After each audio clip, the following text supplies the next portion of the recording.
ইলিশ ইলিশ ইলিশ বর্ষার রানী, মাঝে মাঝেই আনি, খুব পছন্দ করে আমার পরিবারের সবাই। তাই ইলিশ তো অনেকে অনেকভাবে রান্না করো, আমার সবচেয়ে ভালো লাগে ইলিশ ভাপে অথবা সর্ষে ইলিশ।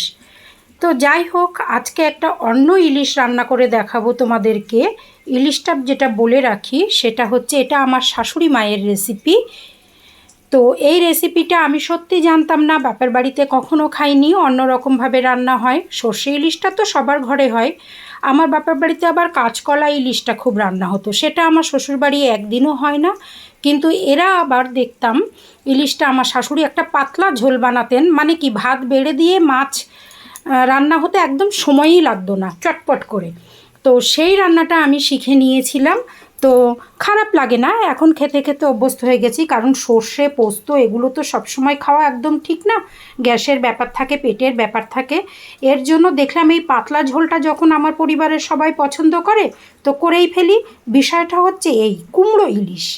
তো সর্ষের তেলে কালো জিরে আর কাঁচা লঙ্কা ফোড়ন দিতে হবে, কোনো শুকনো লঙ্কা না, কালো জিরে কাঁচা লঙ্কা দিয়ে পাতলা করে বেশ কুমড়োটাকে কেটে দিয়ে ভালো করে মশলা মাখিয়ে এর মধ্যে শুধু যাবে একটু হালকা লঙ্কার গুঁড়ো। আর আমার শাশুড়ি মাকে দেখতাম নামানোর আগে ঝোলটা একটু ঘন করার জন্য উনি একটু আতপ চাল বেটে এর মধ্যে দিয়ে দিতেন, সেটা অবশ্য আমি এখন আর দিই না, এইভাবেই পাতলা ঝোলটা বানিয়ে ফেলি।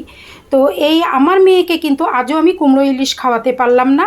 সে বলে তুমি কুমড়ো দিয়ে ঝোল করলে আমার জন্য ভাজা রেখো। তো মেয়ের জন্য একটু পেটি মাছ একটু তেল দিয়ে ভাজা করে রেখেছি, সে তাতেই সন্তুষ্ট।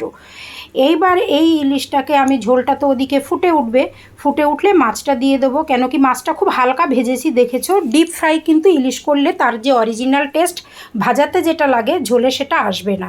তার জন্য ঝোলে যখন মাছটা বয়েল হবে হালকা ভেজে তুলে রাখলেই চলবে।